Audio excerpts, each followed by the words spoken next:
it's half-past, but the only time that I'd be by your... Can you hear me?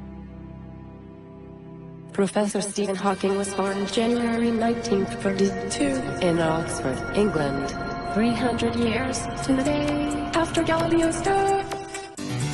Galileo, perhaps more than any other single person, Galileo was responsible for the birth of modern science. Stephen Hawking is the most renowned physicist since Einstein, which was his nickname at the St. Albans Girls' School which he attended. Even though some of his classmates did not believe he could possibly do well, they were wrong. He is one of the most recognized and celebrated scientists of his era. The downside of my celebrity is that I cannot go anywhere in the world without being recognized. It is not enough for me to wear dark sunglasses and a wig. The wheelchair gives me away. In a career that has spanned 40 years, he's written books. His first book sold over 20 million copies. He's a ubiquitous presence on the air, with hundreds of TV appearances, including some of the most popular shows of our time. Life would be tragic if it weren't funny. For 30 years he was Lucasian Professor of Mathematics at the Department of Applied Mathematics and Theoretical Physics at Cambridge, the post once held by Isaac Newton. He has spent his career looking for the answer to big questions. My goal is simple. It is a complete understanding of the universe, why it is as it is, and why it exists at all. And he's a Capricorn who loves curry but is not particularly fond of Schrödinger's cat. When I hear mention of Schrödinger's cat, I want to reach for my gun.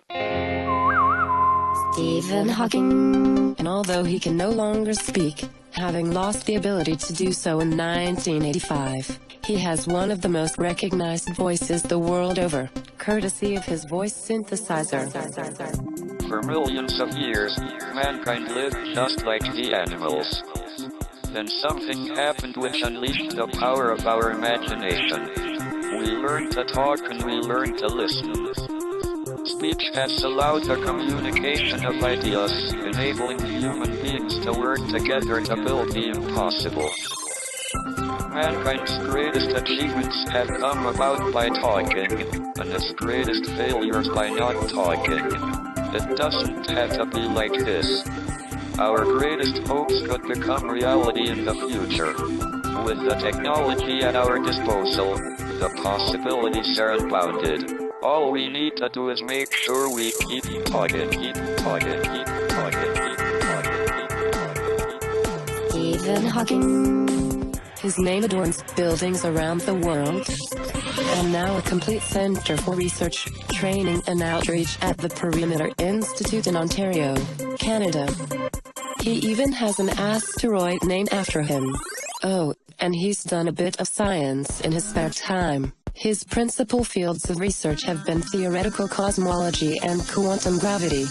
What I have done is to show that it is possible for the way the universe began to be determined by the laws of science. And he is most renowned for his work on the Big Bang singularity and the quantum nature of black holes.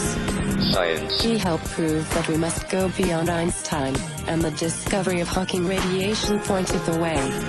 Science. It was the first really concrete step towards quantum gravity, the tying together of Einstein's theory of gravity and quantum theory. His other scientific investigations have included,